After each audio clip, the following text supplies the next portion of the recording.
Hey, love. Welcome to No Matcha, No Mama, the podcast where we pour a little matcha and a whole lot of truth. Every week, I sit with someone I admire, founders, healers, creatives, and friends, and we share a matcha I've crafted just for them. Everything here is intentional. The ingredients in your cup, the energy that we bring, the stories that we open.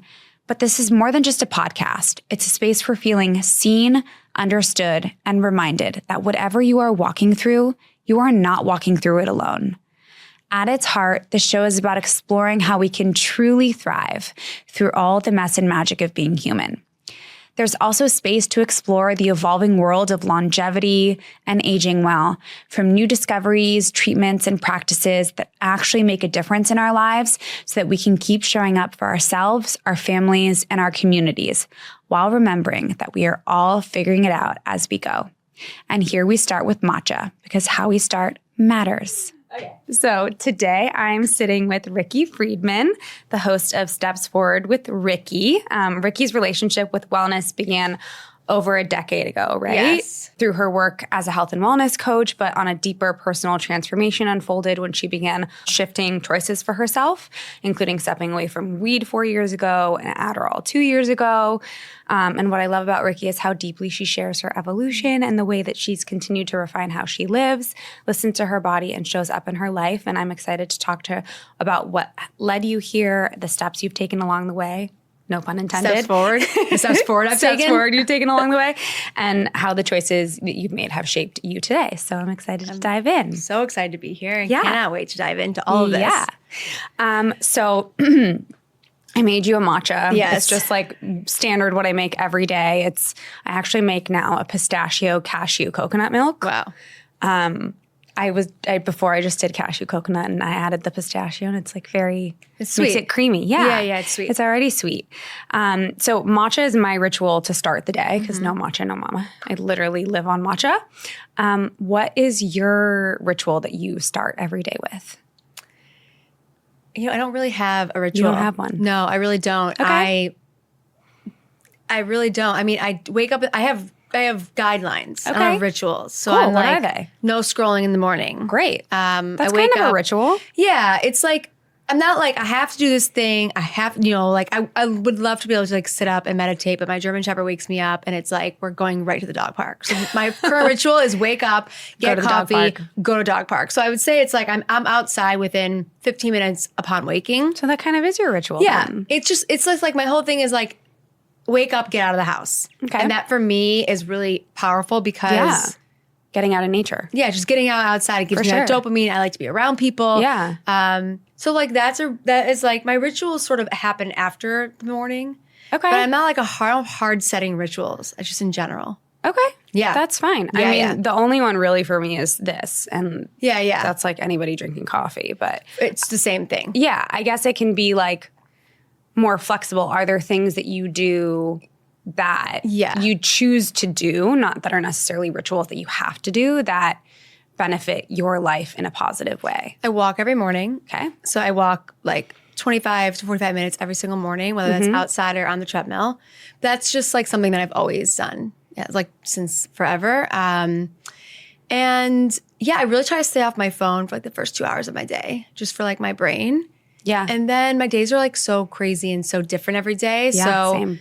The things that are grounding for me are like movement and walking and everything, and like taking my dog. I know it sounds crazy, but like taking my dog to the dog park is very grounding for me because it's like the understand. Yeah, it's like the consistent aspect of my day of like, this is where we're going, this is what we're doing. Well, you're also not on your phone. Yeah, you're standing so present. outside. You're it's so present. nice. Yeah. Like, yeah, it's a way of grounding. That is. Yeah. And like I know one day it will be like children and like all of that, which will be amazing. But like right now it's like it's like that little stuff. Yeah, when you have children, you'll get like I was woken up this morning at 5:45 to a wailing 1-year-old. I honestly can't wait. I really can't. Like I love them so much, and it's great. But of course, when you're woken up, and I didn't sleep well last night either. So when I'm woken up early, I'm like, no, it's not. It doesn't sound fun. Then you're like, okay.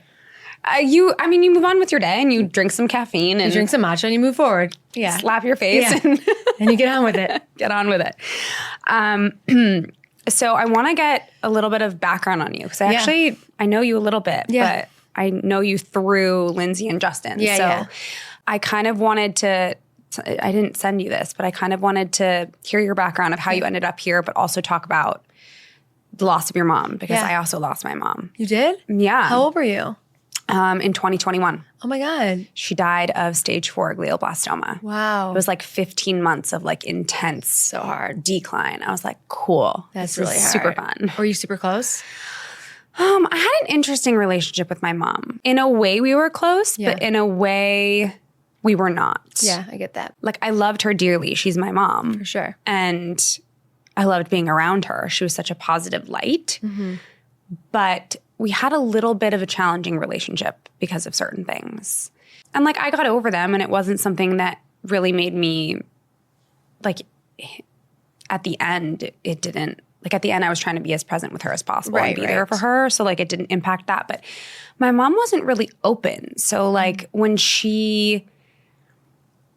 I never felt like I got enough from her, if that makes sense. Yeah. So like when you're in a relationship, obviously it's like a two-way street, and like you communicate and you talk, and like you feel like you can open up to them because they're opening up to you. It's a mutual exchange of energy. Right, exactly. I didn't always feel like it was like that. And it's not that she wouldn't listen. It was that I never felt like I got it from her. Right. And that was just her personality and whatever she was going through and whatever she went through. And that's totally fine. But there wasn't like that same closeness that like I have with other people in my life, because there's like an open dialogue of communication. Right. Do you know what I mean? Yeah, 100%. It's a mutual relationship. Yeah. It's hard when it's not. Yeah. Well, what happened? When did you lose your mom? Weren't you really young? Very young. My mom got sick when I was 7. What'd she she had have? non-Hodgkin's lymphoma. Oh, fuck. And she died when I was 13. No, sorry out fucked. there. By the way, it is fucked. It is fucked. So she was sick for most of my childhood, from when I was 7 till I was 13, which you don't realize it at the time, but creates this level of like, people I love leave. Everything is inconsistent. Yeah. Like Trauma. Good things happen, but they go away. Yes. They go away quick. Or like, I saw my mom, she would lose her hair, then she'd get her hair back. She was in remission. And then she would be out of remission. So it's like, I just saw my mom be sick and then healthy and then be sick and then be healthy. And I think somewhere along the way, I believed that life was like this roller coaster of ups and downs, which it is. Do you think it was like they caused limiting beliefs for yourself? Sure. It caused me to have so many addictions, to be so self-sabotaging, because I would do something and I would love it, and then I would be too much joy, and then I would like fuck it up, or like something would happen and I'd be like, because I just think you have core beliefs. Like trauma creates beliefs that you can change, but they create them. But it's still, sometimes it's hard to change those beliefs. Or sometimes you just don't notice them. You're just like, oh, this is just who I am. They're subconscious. They're subconscious. And even when they're not subconscious, there's a party that is like, well, this is just who I am. Yeah. So like after my mom died, there was a lot of like, I also was put on Adderall when I was 7. Oh my God. So I was put on Adderall when I was 7. You're so little. So little. My mother died. I don't believe that I had the proper tools to grieve. I had the proper resources, but I think my brain was still developing, and I was on so much medication that there was like this disconnect for me. And that's so hard. it was really hard. It was very hard. And when I look back now and I see like girls that are 13 or 12 or 11, I'm like, oh my God, like, you don't, like, I remember thinking, like, it's not a big deal that she died. Like, she's my mom, but it's not a big deal. I only had 13 years with her. But I think because that's what you do to protect yourself. You're just like, I'll be fine. Like, it's okay. You measure pain in time.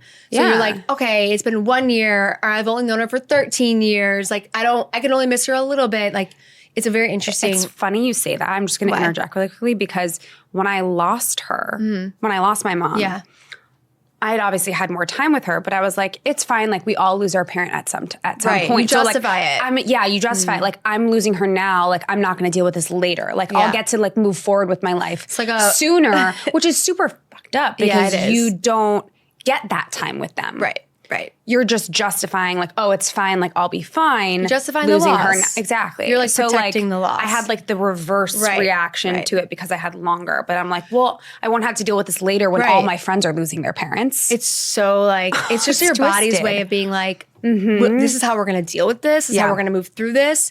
And I didn't get to move through it. I just survived it. Yeah. I always tell people like, I didn't move through my mom's loss. I just survived it. And I was so open about it. I was always very like open to self-development, all of that. So it wasn't like I wasn't aware of my mother's loss and the way that it affected my life. I thought I was healing from it, and I was just surviving it. for most, I would say up until I was 33 years old. Oh my goodness. And how old are you now? I'm 37. Okay, so up until 5 years ago. Yeah, about 33 years old. I mean, it's so weird because I was a health coach, I was a life coach, I was transforming lives, I was like known as this person doing all these things, and I was just like getting high all day and like oh my goodness. escaping my life and escaping myself, and I never understood why until I was like, oh my God, I think like the loss of my mom. When did you have that realization? Like what happened? So I always smoked weed. Like starting when? I probably started when I was like 25. Okay. And I would just but I wasn't like smoking weed. I was smoking 30 times a day. 30 or 3? 30. Oh my goodness. No, I was like, how often is that? Like I would smoke from like 7 a.m. until 4 p.m. Like every 25, 30 minutes. No, it was really crazy. Oh my I know. And some people might think that's crazy, but I guarantee anyone listening who's like had that will be like, yeah, 100% me too. Wow. Yeah, it's just addiction. It's just addiction. But and there were months where I'd take a break or like I would smoke a little less, but like overall I was smoking all day. Oh my God. And then there were like 6 months where I wouldn't smoke, 5 months where I wouldn't smoke. Yeah, sure. It was broken up. I always told myself that the only reason I smoked is because I wasn't in a relationship. I believed my whole life that the only reason I did certain things was because I was lonely. Okay, so we all have stories we tell ourselves. This is why you do this. Mm-hmm. This is why I do this. Mm-hmm. And once this gets fixed, I'm not going to do this thing anymore. But it doesn't get fixed. It doesn't get fixed. And it's not true. Yeah. It's not really true. No, it's a story that you're telling yourself. That you can also tell yourself a different story. For sure. But I was like super into this story. This was my story. Like once I fell in love, I would never smoke again. That was the story. Oh my God. So I fell in love with this guy.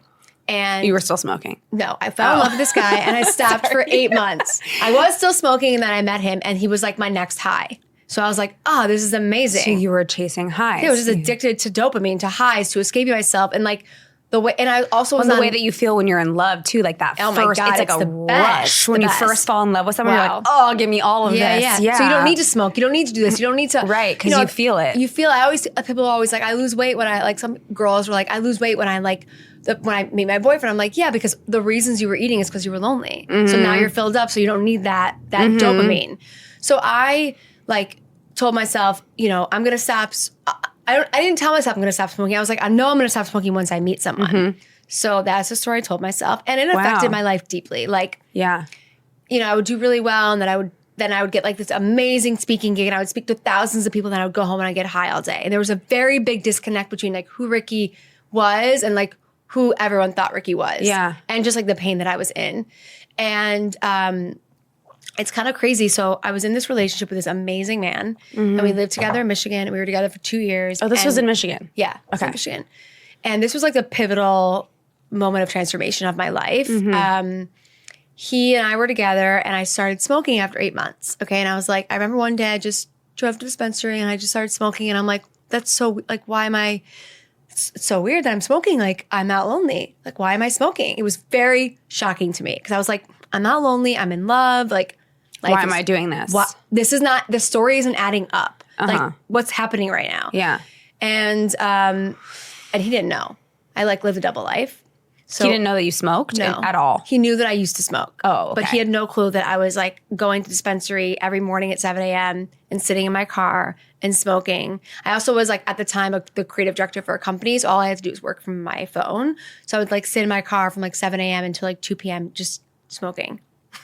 Crazy. Oh I wasn't like that prior to that, but I had to hide it. I didn't have, I like, now I was had to hide it. Now I was living this double life. Before I was smoking, but it was like my life. Is there a reason why you hid it from him? Like, I was so ashamed because I wasn't just smoking. He would have been like, you can smoke, like we can smoke at night, but that wasn't what I was doing. I was smoking 7 a.m. until 4 p.m. every day. So it wasn't like, hey, Josh. Right, like you were ashamed. Because it wasn't normal. I knew it was fucked up. So I'm like, I can't tell him that I'm smoking because he's going to think that I'm smoking like a normal person. And I'm not. Right. And this isn't normal. So you had to hide it. Yeah, to hide. How long did you hide it from him for? Like a year. Yeah. And he had no idea? No, which I thought was really mind-blowing that he had no idea. I'm like, I can't. Did you tell him after? So then, sorry, I'm fast forwarding your story. I'm just really curious. So then, after a year of me hiding, I got progressively worse throughout the year. My anxiety was like, I don't even know why he wanted to be with me. He was a fucking saint.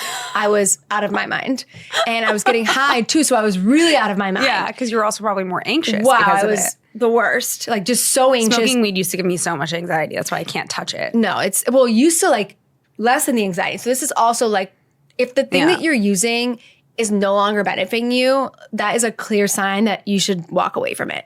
But you're probably going to stick with it for a little longer. That's why I stopped drinking alcohol. Okay, so you understand. Like if it not wasn't, that I was abusing it at all. No, but but I if it still wasn't don't drink it benefiting you. No, not really. So I had this like moment with myself. I was 33 and I also knew he wasn't the one. And that was very, very hard for me to admit. Because I was 33. Yeah. I was like, oh my God, I have to start over. Like, I'm getting fucking high all day. Like, What am I doing? I'm going to have to go back to my life before him. I hated my life before him. And, I think that's where people like get it wrong. They think they have to go back. But I didn't realize I could go forward. Yeah. And build a new life. Right. But I never thought about that because I was... Steps forward with Ricki. Yeah. So then we go to Chicago and I'm not smoking in Chicago and I go on a walk. And I have this brilliant idea to start a podcast. I'm like, I'm in the worst spot of my whole life right now. This is a rock bottom for me. Nothing in my life makes sense. I'm going to start a podcast where I can go and I can just share my life, share the truth. And it was a very intuitive feeling. I'm sure similar to like you starting this. Just like you felt like it was the next step for you. So I was on a walk. And it was the first time I wasn't high in months. And this idea came to me. So I hired a producer, started the podcast, named it Steps Forward because I was always walking, taking steps forward, whatever. So I'm like 3 weeks into the podcast. And I remember just being like, and it was the only time I wouldn't smoke. I wouldn't smoke before the podcast. It was like the only anchor I had because I felt so horrible going to the studio high. I was like, I can't do that. Like I'm paying so much money to be here. Like I'm supposed to be authentic. So it started to create, it changed my morning routine a little bit. Because like there were like a few times a week where I wasn't getting up and smoking because I was going to the studio. So I was like, okay. And then I had this epiphany where like I told myself like I didn't get to podcast anymore if I was still smoking because like it was disingenuous. Like I didn't deserve to like have listeners when I was getting high all day. So that like planted a seed in my head of like you don't get to be a leader and get high all day. Like that's you have to choose. Yeah, like they have to choose. But back to the lonely story. So I'm smoking and I'm like, I'm smoking because I'm lonely, but I wasn't lonely. And I think that was so jarring to me. And then I like I was at my lake house and I sat down on my deck and I was like, wow, like I've been smoking my whole life. Like it was the first time I like zoomed out and was like, wow, I've been doing this for like 16 years. And then I was like, oh my God, like I've been escaping myself more than I've been connected to myself. Yeah. Like that was mind-blowing to me. It is. Because you can be like, I've been doing this thing for 1 year, 2 years, 5 years, 10 years. But then you're like, wow, I've been doing this thing for almost 20 years. Like, and my life is kind of the same. So I was like, wow, my life is like not really different. What's the one thing that I never walked away from? And I was like, it's getting high all day. So I stopped cold turkey. I didn't tell anyone because no one knew. So I'm not even telling anyone, hey, what's up? I suddenly like, I didn't even know you smoked. Like, what are you even saying? I'm like, what? So I stopped smoking and podcasting. 2 weeks later, my boyfriend breaks up with me out of the blue. When you stop smoking. Yeah. And he said to me, oh my goodness. I was like, hey, Josh, like, I don't know why I'm using his real name, but whatever. No one knows. No one who was he like, is. Josh, there's like 3 million Jewish Joshes in the world. I think he's safe. He's fine. So I was 2 weeks sober. I had my podcast, and I am also the kind of person, once I make a decision, I'm done forever. But were you talking about this on the podcast? So like he found out about it? No. So I wanted to talk about it on the podcast, but I couldn't talk about it until I stopped. Right. And I didn't want to talk about it until I talked to him. Right. I didn't want to disrespect him like that. No. That's why I was wondering. I was like, what? Okay. But it was like my 12th episode where it's called Walking, which is ironic. It's called Walking Away from Weed, the episode. And it's where I share everything. But I remember I went home to our apartment and I was like, Josh, I have to tell you something. I've been like living a double life. I've been getting high all day. I've been smoking for the last year. And he's like, wait, you've been smoking? Like you started smoking again? And he was like really nonchalant about it. Like it wasn't a big deal. And I think he just didn't want to be with me anymore and just like didn't care. He was out. He was already and he was out, like, listen, and he said something to me that changed my life. And he was like, I love you so much. And if you were like a lottery ticket, I'd bet all my money on you. But I think you should spend the next few years like healing yourself. And I was like, wow. I think you're right. I was like, I think you're right. I was like, he's like, you really hate yourself. And I was like, I think you're right. So how can he be with you when you hate yourself? Yeah. He's like, how can you be with you? Like you can't even be with you. And I was like, you're right. Like, and I didn't fight him on it. I was like, I love you so much. Like, thank you for changing my life. Thank you for like being honest with me. Yeah. Like, thank you so much. I'm going to like better my life. So my boyfriend, he breaks up with me. I get fired from my job. And I move in with my brother. I'm like 33 years old. And then I just like changed my life within 2 months. Amazing. Yeah, but it was like this, everyone always thinks it's like this one moment that changes your life. No. It was like 15 years of like bullshit. Yeah, no, it wasn't. To finally be like, what the fuck am I doing with my life? Yeah, it took you a long time to figure it out. It took me a long time to understand it. Yeah. Yeah, for sure. Yeah. That's a beautiful story. Thanks. Thank you. I mean, like, it's super fascinating. It's interesting, yeah. Yeah. What do you think that, I mean, what surprised you most about yourself when you removed them? Wow. When you removed weed and also Adderall, because Adderall came later. Well, the obviously. Adderall is. Well, what's the story? We'll touch on the Adderall after. Okay. The Adderall has changed my whole life. Okay. Every aspect of every part of my life. Okay. The weed was a big transformation in the sense of like it got me out of one chapter and moved me to a next. So like in the sense of like I stopped smoking weed, my relationship ended, I got fired from my job, I started to go to therapy, I went on a road trip, I started a podcast, I moved to LA. So weed took me from this like depressive state to this anxious state to this state of like, oh, I'm free. Like I have no shame or shame or guilt. I'm like putting the two words together, guilt and shame. I have no shame or guilt anymore. And I'm like, I had this sense of freedom. And then I started this business and I did all these things with that sense of freedom. You know, guilt and shame take up so much space in your life. So when you walk away from guilt and shame, you just have more space to create, to live, to expand. So that changed my reality. Like, from where I was living to what I was doing to who I was. I moved to LA, like everything changed. It also gave me confidence that I could finally walk away from something. Yeah. When you fail a million times and you finally succeed at the one thing that you never thought you could do, it just gives you this like newfound love and confidence. So there was this confidence that I had. And I was thriving. Like me not smoking was like the greatest thing ever. Yeah. And I just did all these things. And then 2 years after not smoking, a year and a half after not smoking, I decided it was time for my next journey to get off 30 years of Adderall, which I knew was not going to be like the weed journey. I knew that it was going to be horrible for the first year and a half, whereas weed my life was instantly better. Yeah. Always tell my client, they're like, life is instant. When you get off Adderall, your life is not instantly better. No. It doesn't matter who you Sounds are. like your body needs to like fully get off of it. Get off of it. It's a completely different drug. So it's just a completely different experience. Yeah. So that changed who I am as a human. Yeah. Okay. Amazing. Very different. And also changed my reality because I changed, but like that was just a totally different experience. Okay. Way harder. Way more intense. Okay. Way more life-changing. Yeah. And like for me at least. What kind of got you to the point of getting off of Adderall? I was so addicted. I was really addicted to it.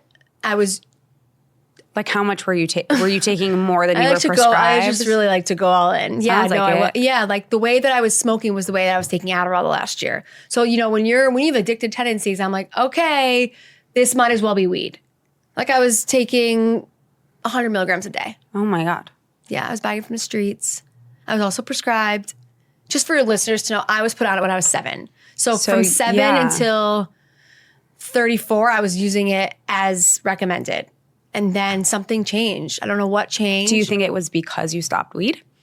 That like even though your life changed when you stopped weed, you like it was more noticeable. Like you kind of switched into this other gear of like, because you have addictive tendencies. Yes, I think so. You like grabbed the Adderall instead. And my business was thriving. I started a business called Walking Away from Weed and I was thriving and I was like making so much money and I couldn't keep up.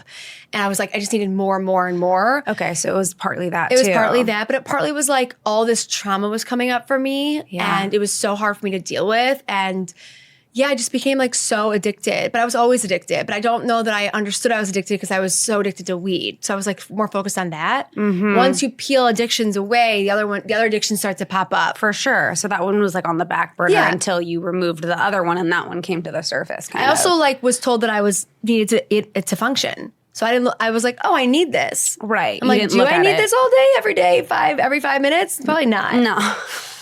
It's fucked up. And then, so how did you stop taking it? I just stopped. You just stopped. And what happened? Well, I prepared myself for like 5 weeks. I learned everything I possibly could about the nervous system and dopamine. And I learned that it wasn't dangerous. The most important thing to me was that it wasn't dangerous to get off the medication. You know, you can't just stop drinking. If you're an alcoholic, you can't just stop drinking. Right. You have to do it under supervision. But like I learned that it was okay. I was scared to get off Adderall for a lot of reasons, but I was also scared to get off of it because I didn't know what it was going to do to my heart. I thought I was going to have a heart attack. Okay. I was on 100 That's milligrams. scary. You remove something and you're like, shock your system. So once I realized it was safe. Did you like taper it down and you just full stopped? I stopped. I was so addicted, I had to stop. And I knew that if I worked with a doctor, he'd want me to taper. And I was very anti-doctor at the moment. And I was like, you're literally the reason this is happening. Like, absolutely not.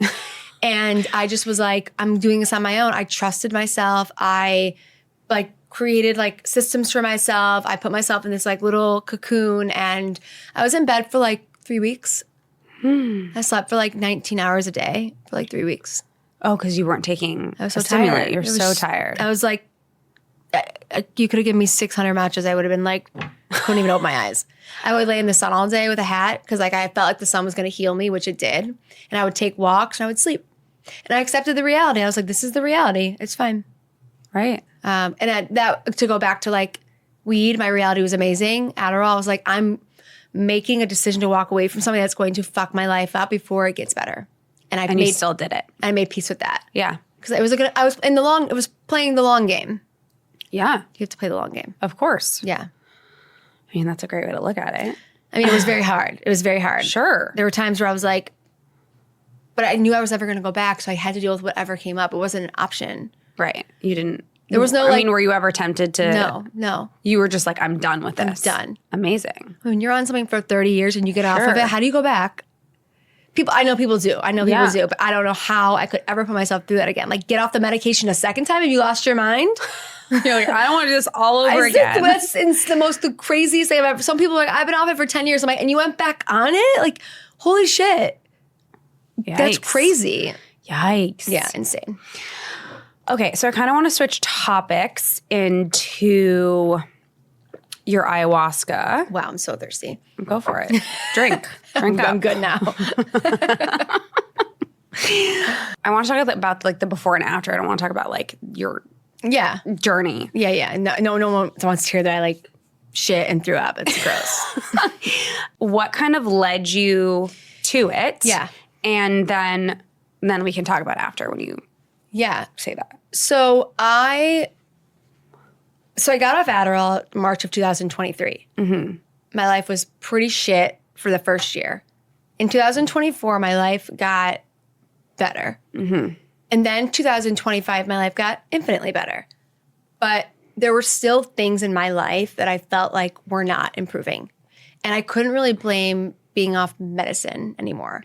Like, it wasn't because, like, a lot of the issues that I was having were like, I just got off medicine, or it's only been a year, my body is still healing. And then, you get to a point where, like, my body was healed. And I had these patterns coming up, and I had these, like, beliefs. And I just felt like, and I wasn't at a rock bottom. I wasn't at a rock bottom. I was in, like, a bottom, but not like a rock bottom. Mm-hmm. And I just was like, I just feel like there's something else in me. There's like something deep within me that I can't access. And I had this thought for a long time.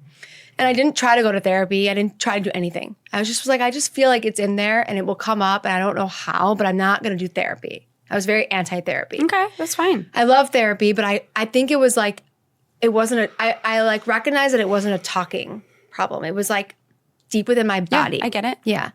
And so that was it. And that was like, whatever. And then I had a dream about ayahuasca. Just a dream. I just like had this weird ass fucking dream.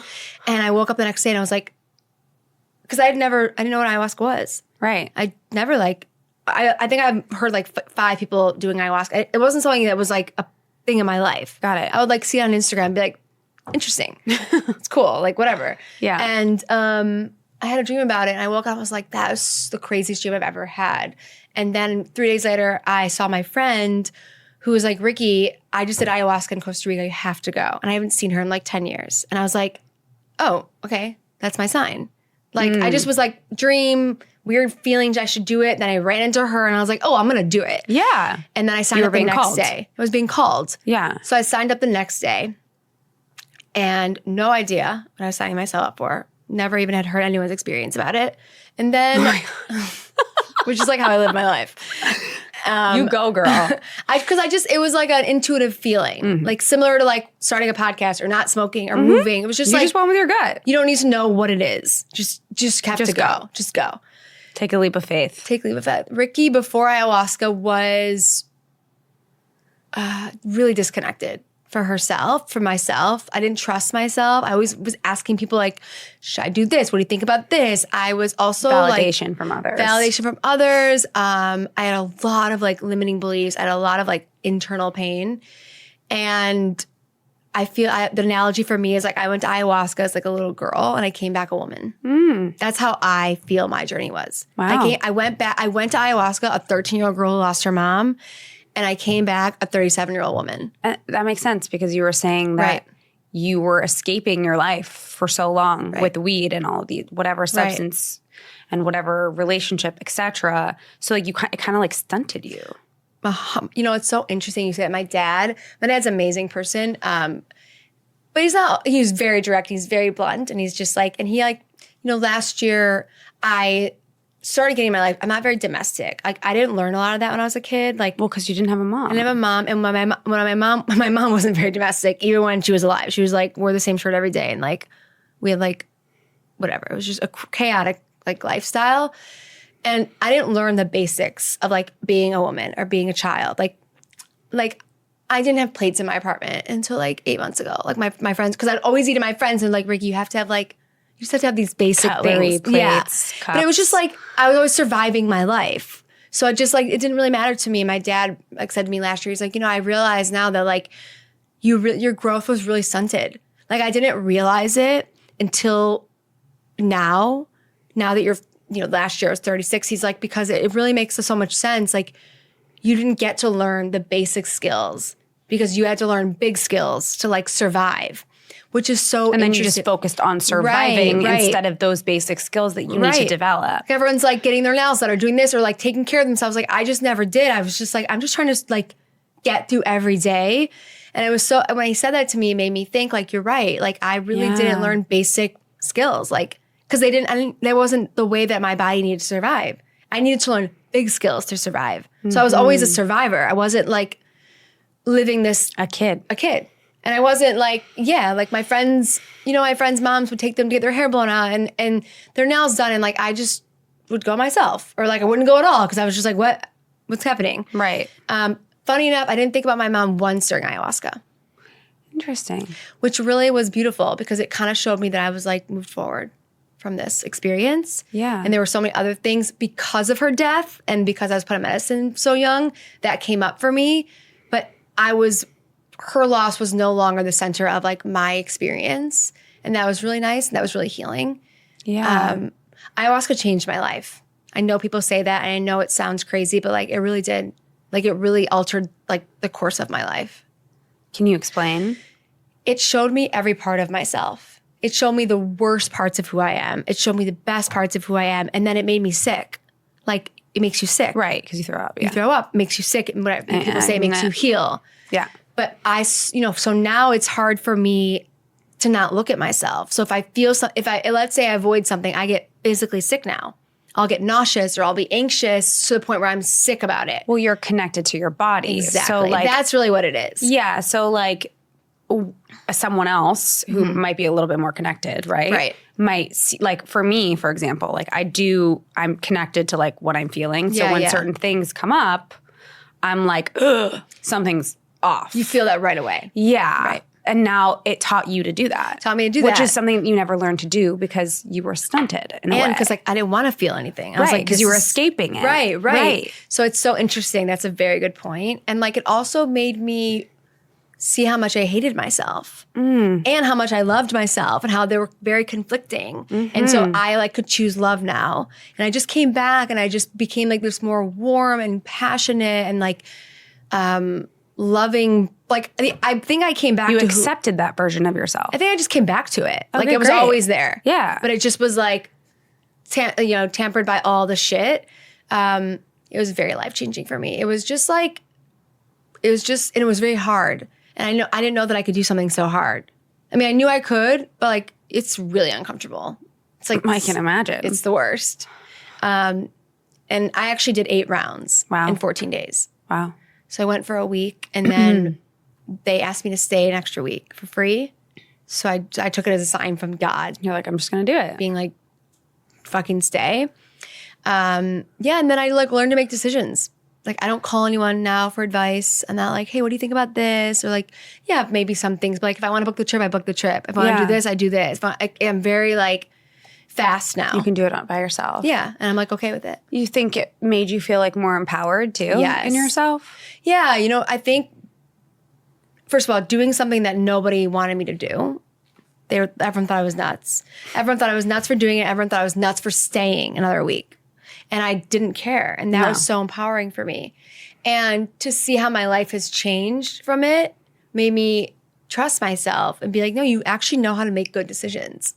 And not every decision you make is going to be one that people agree with. And that really is also, I accepted that I'm on an unconventional path. And so the ways that I choose to heal are going to be unconventional. Yeah. And not everybody needs to understand. And they're not going to, because they're not living an unconventional life, which is totally okay. Yeah. I just am. Well, because you're no longer seeking the validation from other people like you used to. Like you wanted people to like tell you that what you were doing was okay, or that it was okay. When now like you don't need any of that. So you're like, yes, I don't give a shit. It's so interesting. The other day, so I'm hiring a stylist because I desperately, clearly, I don't know if I need one. Sure, if you want one, go for it. Yeah. I need one. Want is a very nice word. I literally need one. Okay, well, I don't know anything about your style, so. And I want. Okay. Just like, you know, up-leveling areas of my life. And I was like, I don't know if I should invest in it, if I shouldn't invest in it. And I called my cousin and she was like, I think that's like not a great idea to like spend that much money doing this. And I thought about it for 2 days and I was like, you know what? I 100% want to do this. And I just think it was like that was also like, these are like little moments where I'm like, even if I seek the advice, you still need to trust yourself. Right. Like 2 daes later, I'm like, actually, she has no clue what she's talking about. I'm 100% doing this. Also, if it's something that makes you feel good, more empowered or good, that's all that matters. That's all that matters. Yeah, and no one's going to know if you don't want to tell anybody. And no one knows what I need. Right. Like no one knows Only what you know. Right. Like nobody, like how fuck, like I go in my closet every day. I have no clue what to wear. That's so stressful. Yeah. It's so stressful because I'm like, it's causing stress about something that shouldn't be stressful. Like it's clothes. Yeah. Again, these are basic skills. I just feel like I did not like inherit. Yeah. Yeah. So then it is really worth. It's bigger than the style. It's about this, like you said, the skills. It's about the skill. Like there are certain things that like you still need help with that true. Other people aren't going to understand because they didn't go through what you went through.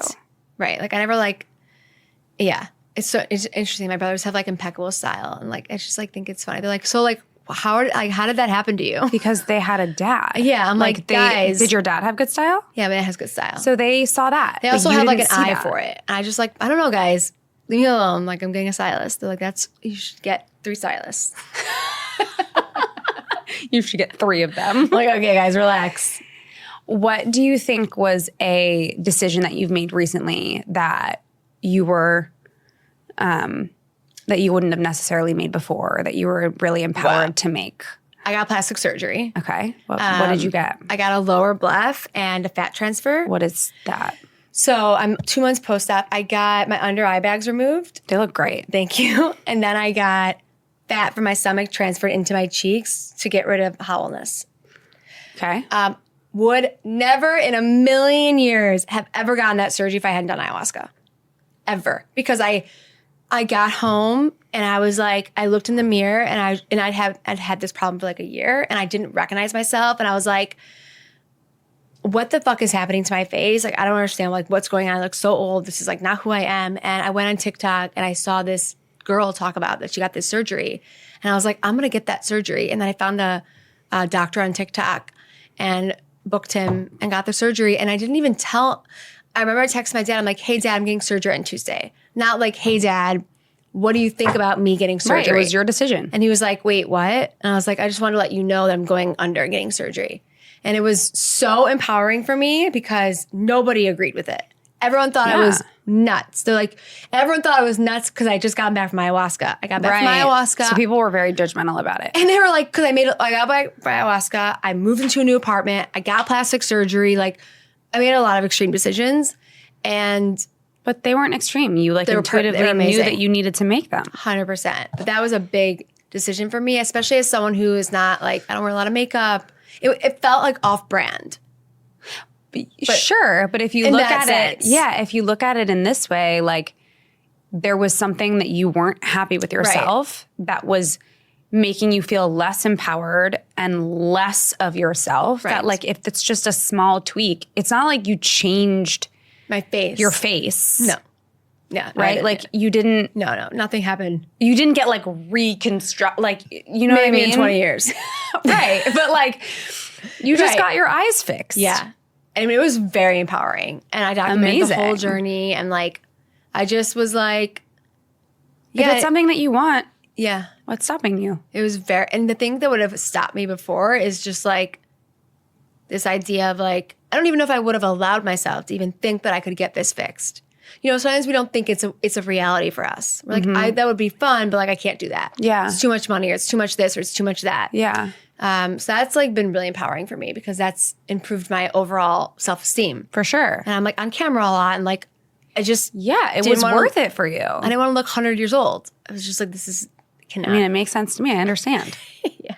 So that was a big one for me, at least. Yeah.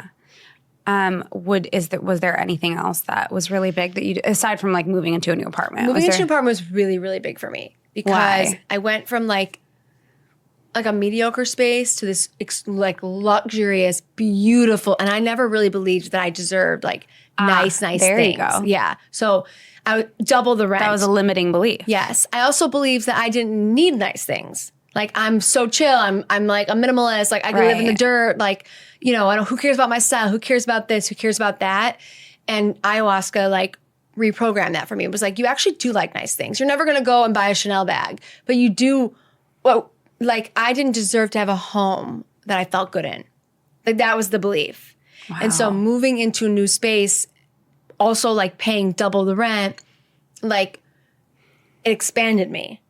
For sure. It expands you because you're like, oh, and I look out my view, I'm on the marina now. And I'm like, this is amazing. This is so much more than moving apartments. This was like showing the universe that I like deserve nice things. Right. And that opens you up into even more abundance. Like, like you like wake up every morning and you see nice things and you feel good about yourself and you're putting out this like greater, more positive energy into the world. And that's what you're going to attract back. 100%. But like if you live in a space that you think you deserve because it's small and tiny and you're like this, like that's all you're going to get back. It's true. We see what we choose to see. Right. I was watching this clip last night that Justin told me, and it's like if you look around the room and you search for all of the brown things, you're going to see all the brown things, but you're not going to see any of the other colors. Right. I was just looking around the room for the brown things. Right. If I tell you to look around the room for all the yellow things, you're only going to see the yellow things. And maybe you're going to see a color that resembled yellow, but that wasn't yellow, just so that you could feel successful. Right? I saw that clip and I was like, whoa. It's so true. It's so true. So like what you choose to see in your reality is what you'll see. 100%. And it's like, so simple. It's so simple. And like I was nervous because I was like, okay, I like make enough money to like live where I live now, but now I'm making triple amount of money. Like, and I really believe it's because I moved. Yeah. And like went to ayahuasca and I've invested so much money in my health, in my mental health. Like ayahuasca wasn't cheap. Also money is energy. Right, energy, right. Money is energy. Money is an exchange of energy. So like you now don't have like you're not like living in a fear-based mindset of money. Right. So now you have opened up that possibility to so much more because you're no longer like, I don't deserve. Right. Because there was probably in that I don't deserve 100%. To make more money because you were limiting yourself to not having nice things. All of those things are related. Right. Or like, I can't hold it. I can't hold this. I can't hold this experience. I can't hold this money. I can't hold it. So like, I'm going to get it and then it's going to go away. And now I'm like, that's why like. That's fear-based. 100%. I was living in fear-based before ayahuasca. I think that's a great way to describe it. I was always in fear. Even though I was so light and like my essence is so light, my internal belief was always fear. And now I'm like, Yeah, like moving into the apartment, and then like I invested in like, this is like nothing, but like I invested in 5 weeks for my German Shepherd to go get trained. That was a $5,000 investment for my future. And now I can take her everywhere. So our relationship is better. I invested $7,000 in my face. I'm hiring a stylist. Like You're investing in you. in me, and like the right investments. Like before, in the investments that make you feel good. And I think people think they only have to invest in like a coach, or like I've learned that like investments are, it could be like what makes you who you are. right. It could be plastic surgery. It could be clothes. It could be your apartment. It could be training. It could be like anything. When I put on a put together outfit and put makeup on and like put earrings in, whatever it is, and I look at myself and I'm going out the door and I feel good. Right. That's good. Your energy. Yeah, my energy feels good. If I'm just wearing like crappy clothes, walking around my house and leaving whatever to go to the market, like my energy is going to be different. It's so true. So like even just a simple thing of like if you're working from home and like you don't feel good always in like crappy clothes, like maybe just put on some like brow gel or like a little mascara and like a little blush. You know what I mean? Just to like those kinds of things for me personally. Like that's what can make me feel just like a little bit better. Yeah, because it's in your day. It's also just you're taking care of yourself. You're just like, oh, I love you. Like I got you. And I just, that's like so. And before I just like, I also like when I got off Adderall, I had gained a bunch of weight. I gained like 18 pounds in like a month. Wow. Which was the worst experience of my whole life. I'm sure that also made you feel very it was self-conscious. And I didn't lose it for like almost 2 years. Wow. So it was the worst experience of my life. Like literally I always say like that and my mom just because like it was just so, people are always like, wait, gaining weight was the worst experience of your life? I'm like, it wasn't just gaining weight. Like your body was holding. I had an identity for 30 years that I looked like and felt like, and this was who I was. And then all of a sudden I was like this fat girl or this girl who like. You weren't confident. No, it was the worst. So I didn't want to like invest in I didn't, you don't feel good about yourself. So like now I have such an appreciation for how I look because of how after Adderall, I didn't take care of myself. Like I didn't like go to the dentist. I just stopped taking care of myself because I felt like nothing mattered. So it's very interesting to be where I'm at now where like I'm doing all these things to take care of myself. But that's also, it's such a cool thing to see. Yeah. And that's also why you're attracting so much more. Right. Yeah, that's true. It's just like, that's just the exchange of energy. Right. Like I wasn't taking care of myself, so I wasn't getting. And now I'm like doing this, doing that, blah, blah, blah. And like things are coming back to me because of that. Yeah. Yeah, it's true. It's very cool. Thank you. Yeah. Appreciate it. Yeah. Before we wrap, I wanted to ask if there was one thing that you could tell your younger self, what would it be? Just because you haven't done it yet doesn't mean it won't be done. So just because you haven't walked away from the addiction yet, or just because you haven't made the money yet, or just because you haven't done it yet, doesn't mean you're not going to do it. I think we like try to do things a million times and we fail a lot. And so we think it will never happen for us. Well, and then you get stuck in that story, that loop. Right. So sometimes you just have to learn the lesson over and over and over again until you learn the lesson. Yeah. And then you can apply the lesson and then you move forward. Yeah. So I think that's a big one. And also just like trust your path. That would have been a big one. Just trust the path. Like it's going to be a little hard. It's going to be, you're not on the same path as your friends. And like just have a little more faith in it. Is there something specifically you would have said to yourself like when you were going through the loss of your mom, like during those few years? Would there be anything specific to that? I wish I had, well, I think I would have said like, it's going to be okay. Like it's really going to be okay. And I would have told myself to understand the loss more. Like understand, and I would have said to myself, this is going to affect who you are in your 20s and your 30s, and you need to understand that. I didn't really understand that.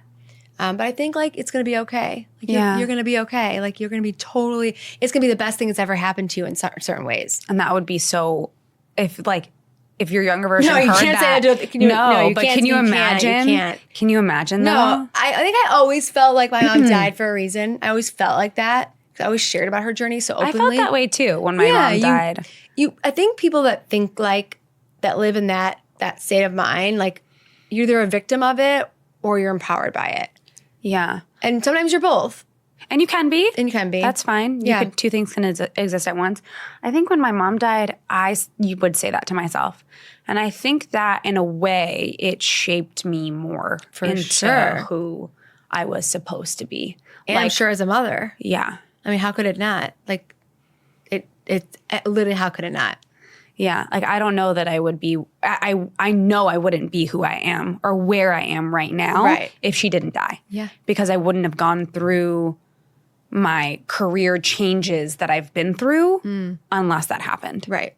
So it's kind of crazy to like think about but isn't that everything in life? Yeah. Like, wow, one this thing decision happened and it's best. That one just feels really monumental. For sure. Yeah. For sure. Some are way more monumental than others. But yeah, it is crazy how like one little decision and then it's the worst. Can change the whole trajectory. Yeah. Just one decision, just one yes, one no, one loss, one this. It's like, and you don't even know at the time. Mm-hmm. And doesn't really change the trajectory of your life until a year or 2 years later when you look back and you're like, wow, my life is different. I'm different.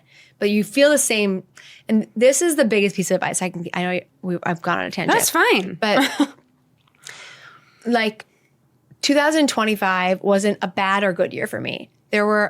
I changed my whole life in 2025, but the first 6 months of 2025 was the most stagnant I've ever felt. So just know that like you can change your whole life in a year, but it might not happen January 1st. And it might not happen February or June, right? Like, so everything can change for you in November by meeting that one person or doing that one thing. So I always tell people like, just because it's stagnant right now doesn't mean it's going to stay that way. It only takes one thing, one conversation, one thing to like alter the next 3 or 4 months. Mm-hmm. So when I look back at 2025, I'm like, my whole life is different. But when I really look back, I'm like, nothing really changed for the first 6 months. And that's a reminder to me and to all of us that like change can happen fast and it can happen really slow. Yeah. And to not really have an attachment or expectation of how long it's going to take. It doesn't matter. I'm hoping that I meet the love of my life this year, but I might meet them next week. I might meet them in 5 months from now. Right. Doesn't matter. But it will still be the year I meet the love of my life. Yeah. It could just be later on or tomorrow. Like, let's go. Come into her life. Yeah, guys. All right. Well, thank you so much. You're so I'm going to welcome. end with a little prayer. May we carry what we need, release what we don't, and stay open to the magic that is still unfolding. So thank you for sipping your matcha and sharing your heart with me today. Of course. This was great. Thank you. Thanks. Thanks for listening to No Matcha, No Mama. If you loved the episode, share with a friend, leave a review, or come say hi. My Instagram is @DinaDeLaurentis, and my TikTok is @NoMatchaNoMama. If you want to connect with my lovely guest, Ricki, you can connect with her on Instagram. I am Ricki Friedman, and on TikTok, I am Ricki Friedman, and I will tag those below. And please don't forget to subscribe to my YouTube and my Spotify or Apple Podcasts. And remember, thriving takes intention. See you next time.